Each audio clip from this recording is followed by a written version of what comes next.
समलैंगिकता पर देश की सबसे बड़ी अदालत ने बड़ा फैसला सुनाया है। सुप्रीम कोर्ट ने दिल्ली हाई कोर्ट के फैसले को पलट दिया है और समलैंगिकता को फिर अपराध मान लिया है। इससे पहले 2009 में दिल्ली हाई कोर्ट ने समलैंगिकता को अपराध की श्रेणी से बाहर रखा था, जिसके खिलाफ बीजेपी नेता वीपी सिंघल ने सुप्रीम कोर्ट में याचिका दायर की थी। हालांकि फैसला देते हुए सुप्रीम कोर्ट ने कहा कि सरकार चाहे तो इस मुद्दे पर संविधान में संशोधन कर सकती है।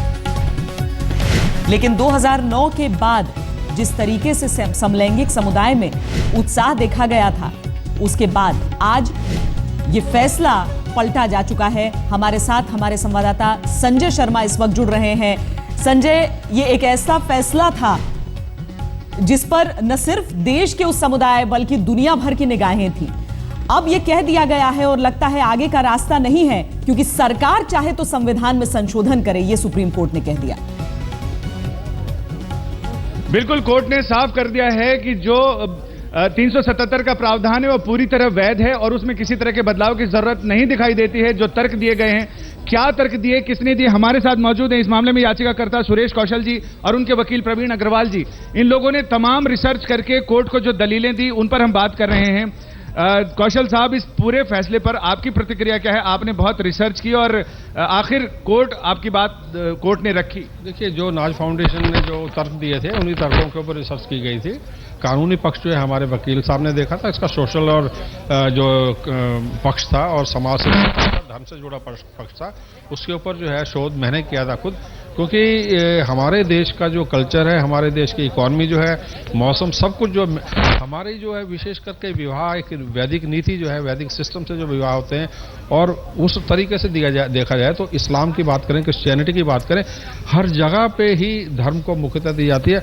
आप ये देखेंगे मेरे पास जो है ये सुप्रीम कोर्ट का, ये देखिए इसमें क्या लिखा हुआ है, ये उनका गेट पास है, यथा धर्म ततो जया, यानी धर्म और सच्चाई के साथ जीत हो, ये इसका तात्पर्य है। और इन्होंने यही कहा कि धर्म का कोई मीनिंग ही नहीं। ये देखिए, इसके ऊपर आप देखिए गेट पास के ऊपर, जजेस की सीट के ऊपर।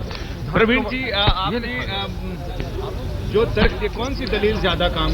देखिए, ये मैटर करीब 1.5 महीना आर्ग्यू हुआ था सुप्रीम कोर्ट में। इस 1.5 महीने के दौरान बहुत प्रकार के बहुत सारे तर्क दिए गए थे, जो कि कल्चर से रिलेट करते थे, कॉन्स्टिट्यूशन से रिलेट करते थे, हिंदुस्तान में जो बाकी दूसरे कानून हैं उनसे भी रिलेट करते थे।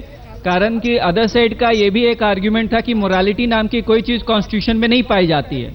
तो जस्टिस सिंघवी ने जो अपना फैसला ऑपरेटिव पार्ट कोर्ट में पढ़ा, उसके मुख्य बिंदु क्या हैं? उसमें जस्टिस सिंघवी ने 2 ही चीज बोली है। एक तो जो है 377 को कानून की किताब में पुनः बहाल कर दिया गया है, और दूसरा उन्होंने बोला कि पार्लियामेंट फ्री है इसके ऊपर किसी भी प्रकार का डिसीजन लेने के लिए। तो अब वो दफा 377 जिसको डिक्रिमिनलाइज किया था, अब वो पूरी तरह से पहले की तरह यथास्थिति हो गई। जी, मैं थोड़ा यहाँ पे क्लैरिफिकेशन देना चाहूंगा।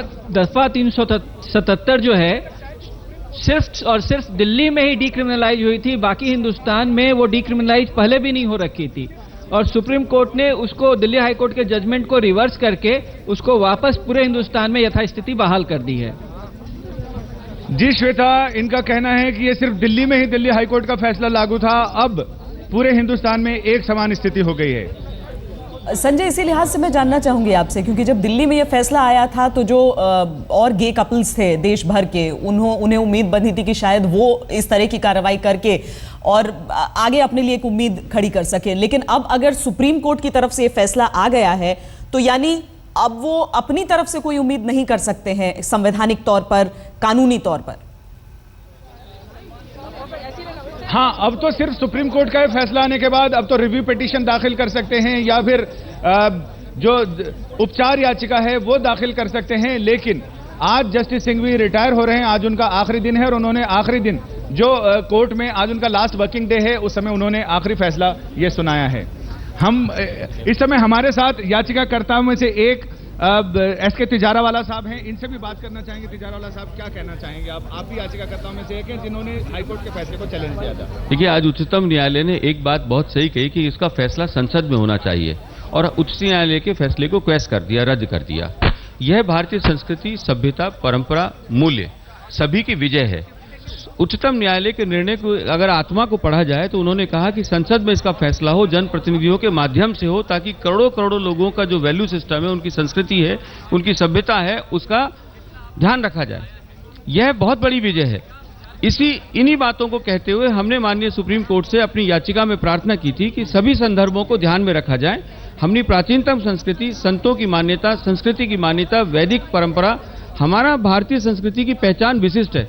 भारतीय संस्कृति की पहचान की विशिष्टता को ध्यान में रखते हुए हम इस तरह के, जिसको हम अनाचार मानते हैं, जिसे हम दुराचार मानते हैं, उसको स्वीकार नहीं कर सकते, ना सामाजिक रूप से ना नैतिक रूप से।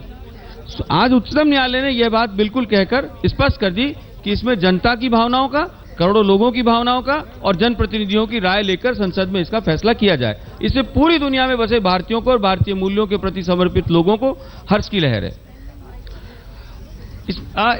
हम ऐसे लोगों से भी बात करेंगे जिनका इस फैसले पर क्या प्रतिक्रिया है। आप लोग तो एक्टिविस्ट रहे हैं और आप लोगों ने ये कोशिश की कि हाई कोर्ट का फैसला बरकरार रहे, तो अब इस फैसले पर आपकी क्या प्रतिक्रिया? पूरा नाम जानना चाहूंगा। मेरा नाम दीप्ति है, मैं वॉइसेस अगेंस्ट 377 जो एक कोएलिशन है उसकी मेंबर हूँ। हम बहुत डिसअपॉइंटेड हैं आज की जजमेंट से। हमें बिल्कुल उम्मीद नहीं थी कि इतना बड़ा कोर्ट इस देश का हाई कोर्ट की जजमेंट के 5 साल के बाद एक तरह से हमको जो मानवाधिकार से रोल बैक। तो इसमें आगे आपका कोर्स ऑफ एक्शन क्या होगा? क्या करना चाहेंगे आप लोग? सड़क पर जाएंगे, संसद में जाएंगे, या यहाँ पर रिव्यू पिटीशन फाइल करेंगे? सब कुछ करेंगे। आज हमारी प्रेस कॉन्फ्रेंस है 1 बजे प्रेस क्लब में, आप सब वहाँ आइए। हमारा प्रोटेस्ट होगा जंतर मंतर पे 5 बजे के आसपास। प्लीज आइए वहाँ पे। और जो लीगली हम करेंगे वो तो अब अदालत के फैसले में जस्टिफाई किया गया कि किस तरह से दफा 377 रहना जरूरी है पहले की तरह, इससे कितनी सहमत है? बिल्कुल सहमत नहीं है। 377 नहीं चाहिए। वही तो लड़ाई है, वही तो स्ट्रगल है इतने सालों की। कितना बड़ा सेटबैक है आगे के लिए? लगभग तमाम रास्ते बंद होते हुए दिखाई पड़ रहे हैं। देखिए, सेटबैक आज के लिए सेटबैक है, लेकिन अगर हम दुनिया को देखें और हम देखें कि कैसे किसी भी देश को आगे बढ़ने के लिए उसको अपने सारे जितने भी तरह के लोग हैं, माइनॉरिटी के लोग हैं, जो कम अधिकारों के साथ लोग हैं, उनको अधिकार देना बहुत जरूरी है।